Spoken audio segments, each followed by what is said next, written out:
Hello and welcome to Sales Management Mastery Online at salesmanagementmastery.com. And we're here to help you and your sales managers build a team of highly motivated, elite salespeople using easy-to-use, real-world leadership techniques and tactics that'll unleash a flood of new sales for your sales organization. On this episode of Sales Management Mastery, we're going to tell you about the secret to fighting sales mediocrity and how to set the bar higher when setting expectations for your sales team.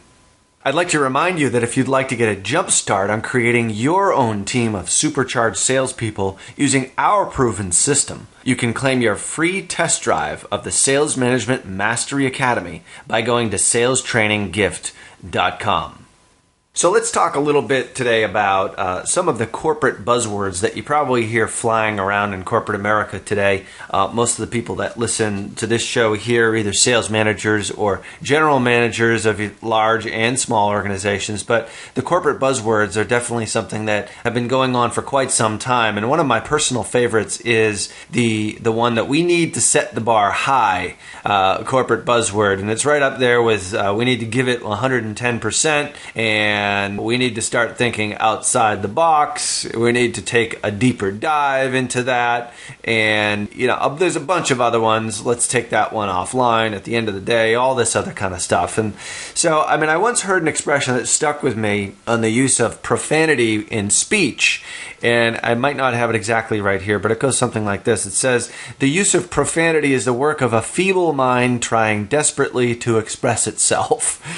And, I've got to admit, I swear a lot. Well, not as much as I used to now that I have a couple of kids, but definitely held it in check. And hopefully I won't swear on this show here at all today. But I never used any of the corporate buzzwords, though, even though I do swear a fair amount, because they just always seem so cliched to me. And I never used them ever in front of any of the sales teams that I ever led, due to the fact that I think salespeople just have such a high BS filter. And they're just way too smart for that. I think a lot of employees obviously have high BS filters, but salespeople in general just hate corporate crap. They just hate stuff that does not seem real and doesn't seem realistic, because they're out there in the trenches fighting every single day, hopefully all of them on your sales team, and trying to gain new business, which is not an easy thing to do. It's a very, very challenging position, as we all know. So they've really got little time for any of this sort of BS. So the only time that I ever used any of these kind of sales buzzwords were in front of maybe my boss or maybe my boss's boss, that kind of thing, because you do have to play the game a little bit to survive in the corporate world after all, and drinking from the Kool-Aid, so to speak, which I was never a big fan of. But just like the use of profanity, I think the use of sales buzzwords and these sort of corporate buzzspeak in front of your sales team specifically really is, to kind of rephrase our quote from before, is the work of an uninformed mind trying desperately to express itself above the din of the corporate world. So this goes back to our first couple of shows here, which is establishing trust with your salespeople is obviously very important. That's an underlying theme that you're going to hear a lot in all these shows here. But by and large, corporate buzzwords and sort of this buzzspeak are very, very ineffective and not recommended for usage. So for if you like to use the buzzwords, your sales executives are going to notice this, and they're going to notice it, and you're going to risk losing that trust that you've worked so hard to gain. And hopefully you've already started to take some of those initial steps to establishing trust, or at least aware of that fact that you do have this trust account that you constantly have to place deposits in, and hopefully you're not taking too many out, especially early on. But really, corporate buzzwords don't really do a whole lot for you, because you're after one thing, and I don't think a corporate buzzword is really going to help you get explosive sales results.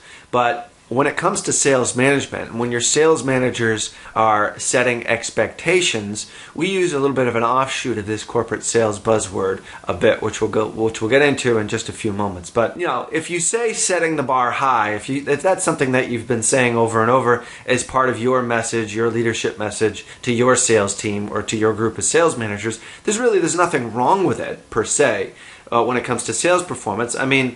performance of any endeavor that you're setting the bar high as opposed to shooting low is obviously a good thing. But here's the problem, though, with the way that the world works now, and here we are in the middle sort of coming out of a recession as we record this. Everyone is trying to set the bar high. And if everyone is setting the bar high, does that necessarily mean that you should as well? And I would submit to you that you shouldn't. In fact, you absolutely should not. One of the pivotal themes that you'll hear throughout the Sales Management Mastery show is to not do the things that everyone else is doing. And superior sales performance comes as an outgrowth of doing things differently and being maybe unconventional when everyone else is being conventional. And whatever you do, don't go along with the crowd just because everyone else is doing it. So you're probably a former salesperson, or maybe you were promoted into sales management, maybe from marketing, but you like to think of yourself as an individual. And don't do stuff just because everyone else is doing it. In fact, I would submit to you that just like in the stock market, when everyone else is buying, you should probably be selling. And when everyone else is selling, you should be buying. This is kind of a contrarian way of doing things. Like they say, as soon as John Chambers, the CEO of Cisco Systems, showed up on the cover of Fortune magazine, that was the peak of the market for the NASDAQ back in 2000. But, just when everyone's doing the popular thing, that's when you should really be doing differently.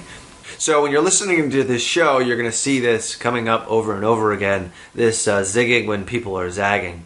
As you'll see, our show, Sales Management Mastery, it's all about your sales managers continually challenging your salespeople to reach higher than they think they're capable of reaching.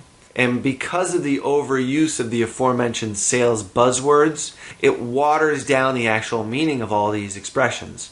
And the expression set the bar high really no longer has the punch that it once did. So in this kind of hyperactive world of getting top results in shorter and shorter periods of time, with information flying at you at light speed at all hours of the day and night, the corporate sales objectives are probably becoming increasingly more and more difficult for you. Your goals are more aggressive every year. So you've got to look at stuff a little bit differently here and not necessarily change your whole management style, but look at ways in which you can slightly tweak your message. And that's what we're going to talk about here today.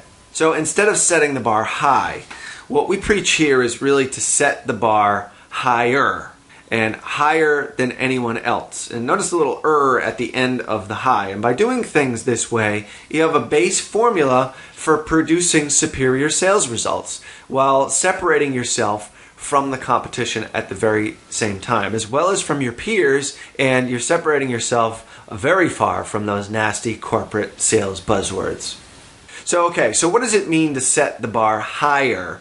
And let's get into this just a little bit here, which is, whether or not you like it. I mean, your salespeople really do look at you as the barometer. I mean, you're the measuring stick, and what happens in your sales district or with your sales managers is a direct reflection on you or your sales managers. So when you're talking about sales performance, you really need to make your expectations very clear from the start and not just set the bar high, but set the bar higher than anyone else. And in doing so, you're making a powerful statement of performance to them. So you're matching this building of trust, but you're also sort of saying, here's our benchmark. Our benchmark is higher than anyone else's, and that's my expectation for you. So you make your team a direct reflection of your values, your ideals, and your standards, and not those of the company. And here's what we mean by setting the bar higher. It means that your expectations of them are higher than both the expectations they have for themselves as well as the expectations the company has for them. And be very clear about this right from the start.